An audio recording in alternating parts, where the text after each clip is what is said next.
କାହାଣୀର ଆରମ୍ଭ ହୁଏ ଗୋଟେ ବଡ଼ ଜଙ୍ଗଲରୁ। ସେ ଜଙ୍ଗଲରେ ଅଲଗା ଅଲଗା ଜୀବଜନ୍ତୁ ଥାନ୍ତି।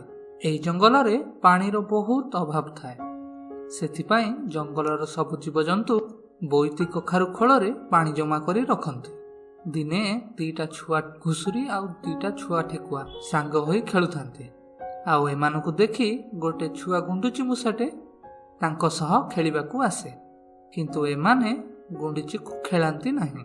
ଏମାନେ ତାକୁ ହଇରାଣ କରନ୍ତି ଆଉ ତାର ମଜା ଉଡ଼ାନ୍ତି। ଆଉ ଏସବୁ ଜିନିଷ ଦୂରରୁ ଛୁଆ ଝିଙ୍କଟେ ଦେଖୁଥାଏ। ସେ ଏମାନଙ୍କ ପାଖକୁ ଆସେ ଆଉ ଛୁଆ ଘୁଷୁରୀ ଆଉ ଛୁଆ ଠେକୁଆକୁ ଡରେଇକି ଭଗେଇ ଦିଏ। ୟା ପରେ ଝିଙ୍କ ଛୁଆ ଆଉ ଗୁଣ୍ଡୁଚି ଛୁଆ ସାଙ୍ଗ ହୋଇ ଖେଳନ୍ତି। ଖେଳୁ ଖେଳୁ ଅଜାଣତରେ ଗୁଣ୍ଡୁଚି ପାଣି ଜମା କରୁଥିବା ପାତ୍ରରେ ପଡ଼ିଯାଏ। ଫଳରେ କଖାରୁ ଖୋଳଟି ଭାଙ୍ଗିଯାଏ ଆଉ ଖୋଳ ଭିତରେ ଥିବା ସବୁ ପାଣି ନଷ୍ଟ ହୋଇଯାଏ। ଏବେ ସେମାନେ ଡରିଯାଆନ୍ତି ଆଉ ଗୋଟେ ଫମ୍ପା କାଠ ଗଣ୍ଡି ଭିତରେ ଲୁଚି ଯାଆନ୍ତି। ସେମାନେ ଦେଖନ୍ତି ସେଠାରେ ମିଟିଂ ହେଉଥାଏ କି ପାଣି ଭରିବା ଜାଗାଟାକୁ କିଏ ଭାଙ୍ଗିଲା। ଠିକ୍ ସେତିକି ବେଳେ ସେମାନେ ଲୁଚି ରହିଥିବା କାଠ ଗଣ୍ଡିଟି ଗଡ଼ିବାକୁ ଲାଗେ ଆଉ ତା ଭିତରୁ ଏ ଦି ଜଣ ବାହାରି ଆସନ୍ତି। ମିଟିଂର ମୁଖିଆ ବଡ଼ ଠେକୁଆ ସେ ଦି ଜଣଙ୍କୁ ପଚାରେ ପାଣି ପାତ୍ର କେମିତି ଭାଙ୍ଗିଲା। ଯାହାର ଉତ୍ତରରେ ଛୁଆ ଗୁଣ୍ଡୁଚି ସବୁ ସତ ସତ ମାନିଯାଏ ଯେ ଆମେ ଖେଳୁଥିବା ବେଳେ ପାଣି ଜାଗାଟି ଭାଙ୍ଗିଗଲା। ଏବେ ବଡ଼ ଠେକୁଆ କହେ ଶୀଘ୍ର କୂଅର ପାଣି ବି ଶୁଖିଯିବ ଆଉ ପାଣି ବିନା ଆମେ ସମସ୍ତେ ହଇରାଣ ହେଇଯିବା। ଠିକ୍ ସେତିକି ବେଳେ ଆକାଶରୁ ଗୋଟେ ବୁଢ଼ା କାଉ ଉଡ଼ି ଆସେ। ସେ ମିଟିଂରେ ପହଞ୍ଚି ସମସ୍ତଙ୍କୁ କହେ ଯେ ଭାଲୁମାନେ ଗୋଟେ ମ୍ୟାଜିକ ପଥର ଧଳା ପାହାଡ଼ରୁ ଚୋରି କରି ନେଇଛନ୍ତି, ଯୋଉଥିପାଇଁ ପାହାଡ଼ରୁ ଆଉ ପାଣି ଝରୁ ନାହିଁ ଆଉ ନଦୀ ସବୁ ଶୁଖି ଯାଇଛି। ସେ ବୁଢ଼ା କାଉ ସମସ୍ତଙ୍କୁ ମ୍ୟାଜିକ ପଥର ଆଣି ଧଳା ପାହାଡ଼ରେ ରଖିବା ପାଇଁ କହେ। କିନ୍ତୁ କେହି ବି କାଉ କଥାକୁ ବିଶ୍ୱାସ କରନ୍ତି ନାହିଁ ଆଉ ତାକୁ ପାଗଳ ବୋଲି କହନ୍ତି। କିନ୍ତୁ ଛୁଆ ଝିଙ୍କ କାଉ କଥାକୁ ବିଶ୍ୱାସ କରେ ଆଉ ବାହାରି ଯାଏ ଭାଲୁମାନଙ୍କୁ ଖୋଜିବାକୁ। ପରଦିନ ସକାଳେ ଛୁଆ ଗୁଣ୍ଡୁଚି ତା ସାଙ୍ଗ ଛୁଆ ଝିଙ୍କକୁ ଡାକିବାକୁ ଯାଏ। କିନ୍ତୁ ସେ ତାକୁ ତା ଘରେ ପାଏନା। ଏପଟ ସେପଟ ଖୋଜିବାରୁ ତାକୁ ଝିଙ୍କର ପାଦ ଚିହ୍ନ ମିଳେ ଆଉ ସେଇ ସବୁ ଚିହ୍ନ ଜଙ୍ଗଲ ବାହାରକୁ ଯାଉଛି। ଗୁଣ୍ଡୁଚି ତା ସାଙ୍ଗକୁ ଖୋଜି ଖୋଜି ଶେଷରେ ତାକୁ ପାଏ ଆଉ ଘରକୁ ଫେରିଯିବା ପାଇଁ କହେ। କାହିଁକି ନା ସେମାନେ ଯେଉଁ ଜାଗାରେ ଅଛନ୍ତି ସେଇଟା ଗୋଟିଏ ଅଜଣା ଜାଗା ଆଉ ଏଠି ବଡ଼ ବଡ଼ ଜନ୍ତୁ ଅଛନ୍ତି ଯେଉଁମାନେ ସେମାନଙ୍କୁ ଖାଇଯିବେ। ଏତିକି ବେଳେ ସେମାନଙ୍କୁ ଗୋଟିଏ ବଡ଼ ଜଙ୍ଗଲୀ ବିଲେଇ ମିଳିଯାଏ ଯିଏକି ସେମାନଙ୍କ ଉପରକୁ ଆକ୍ରମଣ କରେ ଆଉ ସେମାନଙ୍କୁ ଖାଇବାକୁ ଚାହେଁ। ଗୁଣ୍ଡୁଚି ଆଉ ଝିଙ୍କ ସେଠାରୁ ଜୀବନ ନେଇ ଖସି ପଳାନ୍ତି ଆଉ ଗୋଟିଏ ଗୁମ୍ଫା ଭିତରେ ଲୁଚି ଯାଆନ୍ତି। ଆଉ ଏଇ ଗୁମ୍ଫାରେ ଗୋଟିଏ ବେଙ୍ଗ ଥାଏ ଯିଏ ସେମାନଙ୍କ ସହ କଥା ହୁଏ, ଖାଇବାକୁ ଦିଏ ଆଉ ଦୁହେଁ ସେଠାରେ ରାତିରେ ସେଇ ଜାଗାରେ ରହିଯାଆନ୍ତି। ପରଦିନ ସକାଳ ହେବାରୁ ସେମାନେ ଦୁହେଁ ଆଗକୁ ଯିବାକୁ ବାହାରି ଯାଆନ୍ତି।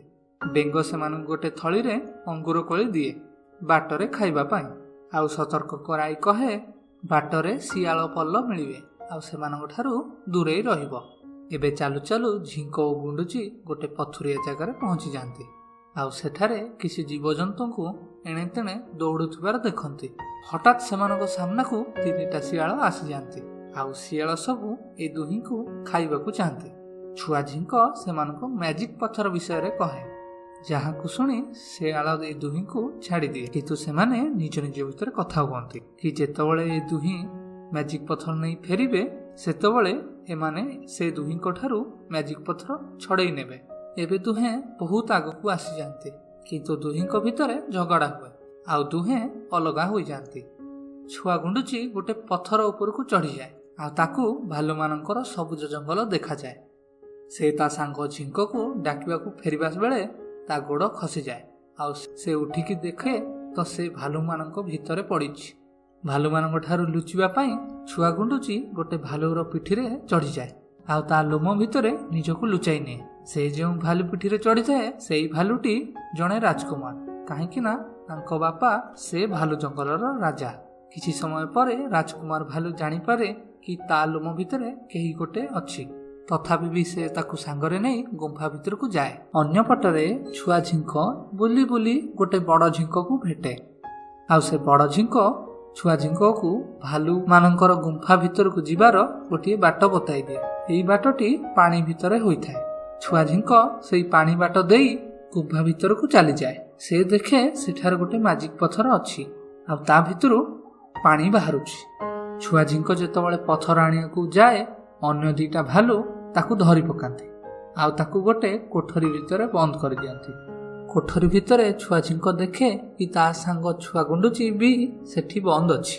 ସେମାନେ ଦୁହେଁ ସେଠାରେ ରାତିରେ ରୁହନ୍ତି ଆଉ ପାଖରେ ଥିବା ଅଙ୍ଗୁର କୋଳକୁ ବାଣ୍ଟିକି ଖାଆନ୍ତି। ସକାଳେ ସେ ଦୁହିଁଙ୍କୁ ଭାଲୁ ରାଜା ସାମ୍ନାକୁ ନିଆଯାଏ, ଯେଉଁଠି ଝିଙ୍କ କହେ ସେ ମ୍ୟାଜିକ ପଥର ନେବାକୁ ଆସିଛି। ଏକଥା ଶୁଣି ରାଜା ରାଗିଯାଏ। ଦୁହିଁଙ୍କୁ ସାଙ୍ଗେ ସାଙ୍ଗେ ଗୁମ୍ଫା ଭିତରୁ ବାହାରି ଯିବାକୁ କହେ, କିନ୍ତୁ ଝିଙ୍କ ଆଉ ଗୁଣ୍ଡୁଚି ଚାଲାକି କରି ମ୍ୟାଜିକ ପଥର ସେଠାରୁ ନେଇଯାଆନ୍ତି। ଆଉ ଏବେ ସେମାନେ ଧଳା ପାହାଡ଼ ଆଡ଼କୁ ଯାଉଛନ୍ତି। ବାଟରେ ସେମାନଙ୍କୁ ସେଇ 3ଟା ଶିଆଳ ମିଳନ୍ତି, ଯେଉଁମାନେ ଏଇ ଦୁହିଁଙ୍କୁ ଘେରି ନିଅନ୍ତି। ଆଉ ସେତେବେଳକୁ ଭାଲୁ ରାଜ୍ୟ ମଧ୍ୟ ସେଠାରେ ପହଞ୍ଚିଯାଏ ଆଉ ଶିଆଳଙ୍କୁ ଦେଖି କହେ, ମ୍ୟାଜିକ ପଥର ମୋର। ଶିଆଳ ଓ ଭାଲୁ ଭିତରେ ଝଗଡ଼ା ବଢ଼ୁଥିବା ବେଳେ ସେଠାରେ ବିଲେଇ ମଧ୍ୟ ଆସିକି ପହଞ୍ଚିଯାଏ। ମ୍ୟାଜିକ ପଥର ପାଇଁ ମାଡ଼ଗୋଳ ଆରମ୍ଭ ହୋଇଯାଏ। ସମସ୍ତଙ୍କୁ ସେଠାରେ ଲଢ଼େଇ କରୁଥିବାର ଦେଖି ଝିଙ୍କ ଛୁଆ କହେ ଗୋଟିଏ ଖେଳ ଖେଳିବା ପାଇଁ। ଏଇ ଖେଳରେ ଯିଏ ଜିତିବ ମ୍ୟାଜିକ ପଥର ତାର। ଛୁଆ ଗୁଣ୍ଡୁଚି ଖେଳଟି ଆରମ୍ଭ କରିଦିଏ ଆଉ ଖେଳ ଭିତରେ ମ୍ୟାଜିକ ପଥରକୁ ନିଜ ଲାଞ୍ଜ ପଟ ଦେଇ ଲୁଚେଇ ଦିଏ। ଆଉ ଛୁଆ ଝିଙ୍କ ସେଇ ଲାଞ୍ଜ ଭିତରୁ ମ୍ୟାଜିକ ପଥରକୁ ନେଇ ଧଳା ପାହାଡ଼ ଆଡ଼କୁ ଯିବାକୁ ଲାଗେ। ପାହାଡ଼ ଚଢ଼ିକି ପଥରଟିକୁ ତା ଜାଗାରେ ଲଗାଇ ଦିଏ। ଫଳରେ ମ୍ୟାଜିକ ପଥର ତାର ମ୍ୟାଜିକ କରିବା ଆରମ୍ଭ କରିଦିଏ। ଆଉ ଏବେ ସେ ପଥରରୁ ବହୁତ ପାଣି ବାହାରେ, ପୁରା ଜଙ୍ଗଲରେ ବୋହିବାକୁ ଲାଗେ, ଯାହାକୁ ଦେଖି ଜଙ୍ଗଲର ସବୁ ଜୀବ ଖୁସି ହୁଅନ୍ତି। ଏହାପରେ ବୁଢ଼ା କାଉ ଛୁଆ ଝିଙ୍କ ଆଉ ଛୁଆ ଗୁଣ୍ଡୁଚିକୁ ଉଡ଼େଇ ନିଏ ଆଉ ତାଙ୍କ ଘର ପାଖରେ ଛାଡ଼ିଦିଏ। ତାଙ୍କ ଜଙ୍ଗଲରେ ପାଣିକୁ ଦେଖି ସମସ୍ତେ ଖୁସି ହୁଅନ୍ତି। ଝିଙ୍କ ଆଉ ଗୁଣ୍ଡୁଚିକୁ ସାବାସି ଦିଅନ୍ତି ଆଉ ସମସ୍ତେ ମିଶି ଖେଳିବାକୁ ଲାଗନ୍ତି।